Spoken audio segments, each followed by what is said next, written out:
What's up, everybody? Cinephile Mike here. Today, I am joined by writer, director, songwriter, producer, and star Amanda Richards to discuss her debut feature film, Whiskey Dixie and the Big Wet Country, which is making its UK premiere at the Raindance Film Festival.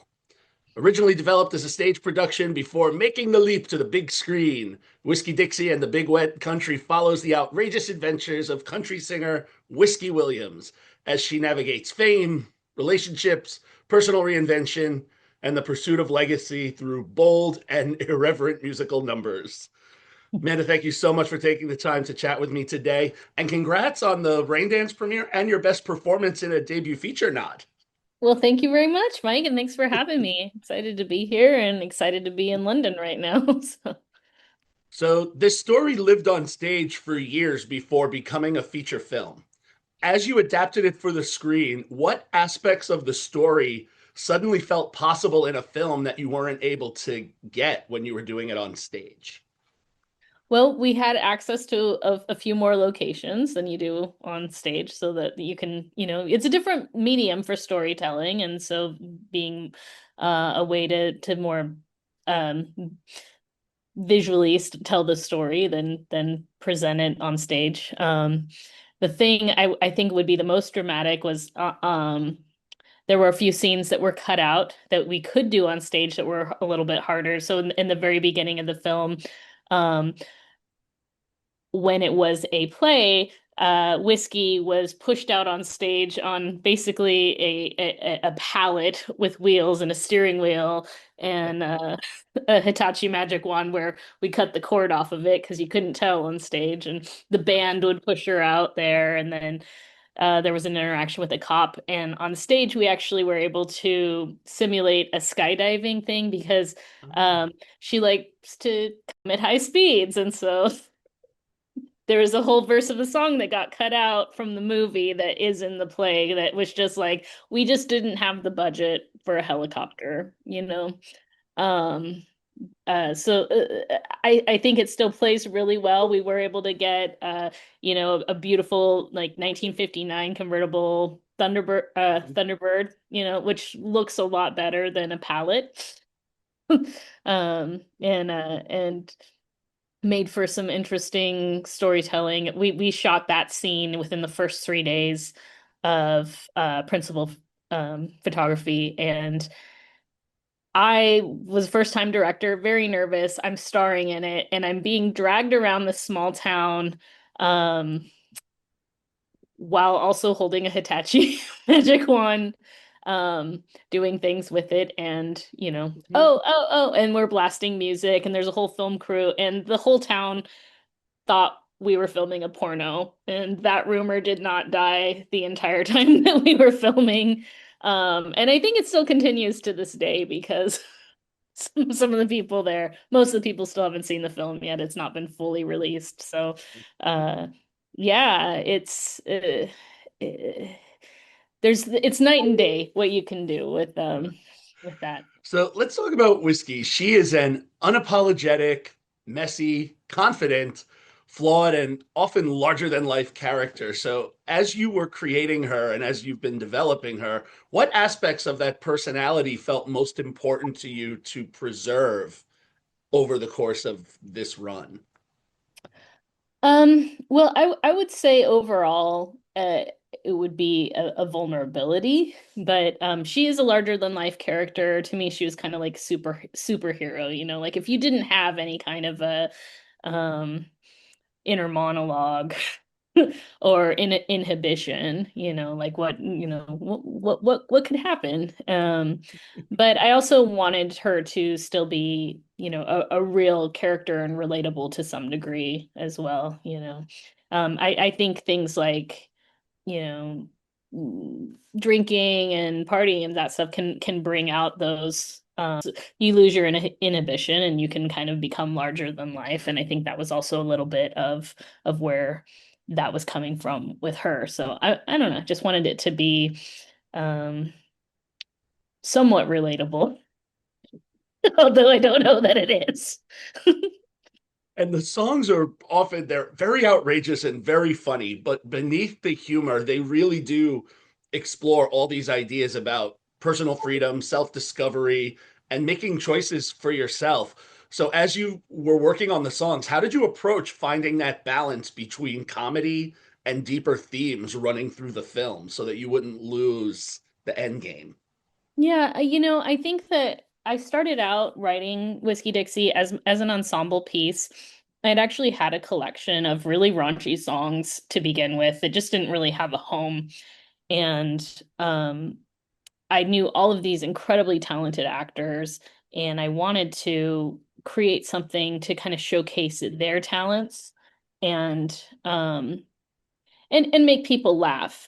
And so for me, like the story when I was writing it, it didn't come first. It was like there was this show. It was an elaborate show. It was just to make people laugh, and there were like these characters that you would find in bars, and I wanted to create characters that the people that I knew would want to play and be excited to play, and look at the script and be like, I can't wait to put this on.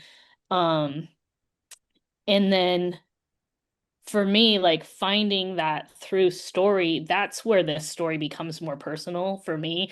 Like, it's not not yeah, the big flamboyant songs masturbating while driving or not washing your hands when you pee and that sort of thing. That was like funny stuff that is just it's a story to tell. It's a bar story, Yeah. um, but I had to find a way to make the whiskey character, which I was portraying, like more relatable. Um, and for me, that's where I gave her some of my story there, which is the Never Going to Nashville. That was a song that I wrote for myself, whereas like the rest of the songs that I had been, written to make people laugh at the end of the night when the bar is closing down. Yeah. Uh, but yeah, I think like the if I never go to Nashville, you'll never know my name. That to me came from a place of like a real, getting older, aging out of the possibility of being in the entertainment industry Right. and not being able to necessarily have a career or a family in that age. So that's where the truth of that story came in for me. But at the end of the day, I really just wanted to write something that was funny for my own personal healing and to make some other people laugh. So Right. does that answer the question? It does. Okay. Now, you spent years as a songwriter and a performer before stepping behind the camera for your first feature.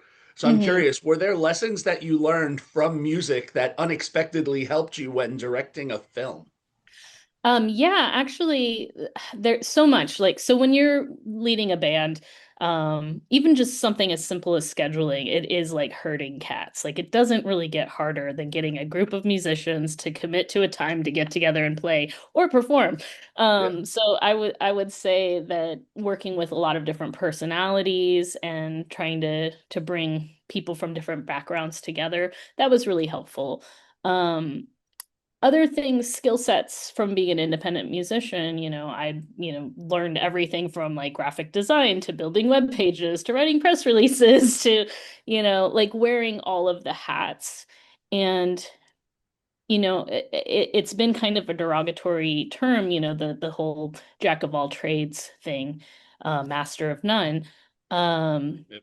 it wasn't until I got into filmmaking that all of my random skills started making sense because Hmm. I've always loved costumes and makeup and theatrics, but being more musical, like I'm trying to rope musicians into doing theatrical things, and then I met actors who are so down, whereas musicians might be a little bit Yeah. more, it's not really my thing.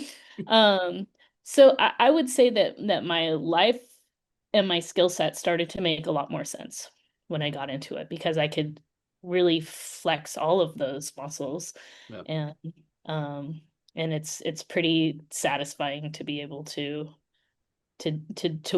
wear the hats and enjoy it. And as it's making its journey So this Mhm. film embraces a kind of humor and honesty that many projects would probably shy away from. So with the audiences that have already experienced Whiskey Dixie, here in the States, what have been some of the most surprising audience reactions so far? Oh gosh. Well, it was born with a live audience on the stage. We did 20 performances. I, I don't think that I was prepared for the amount of like laughter that it was going to get. So when it was still a play, it was actually a 3 hour long play. And part of that was because we had to hold for laughs. And I didn't know how long that was going to take. And so that doesn't happen in the film, so it just keeps going and going and going. So it is something that you'd want to watch multiple times because people are going to be laughing over the jokes. You might not hear them the first time Yeah. around. Um, but the surprise of it, gosh, I would say like how strongly people react to it. I think people either really love it or they really don't like it at all. Like I have had people that have come, they just keep coming back, and they bring their friends and they dress up and they're like, you have to see this film. And then, at the same time, when we premiered in the US, halfway through, there's somebody walking out who's like, this is the worst movie I've ever seen in my life, you know? And man, I wish we'd caught that on film. So, I think that mostly just how strongly people react to it here. Yeah. And now the film, it's so deeply rooted in American culture, country music, and small town life. Mm-hmm. What are you most curious to see when the UK audiences experience it for the first time at Raindance? You know what? I have no idea what to expect. So I have been told that this is a rain dance film that people, that this is the kind of thing that they really root for here.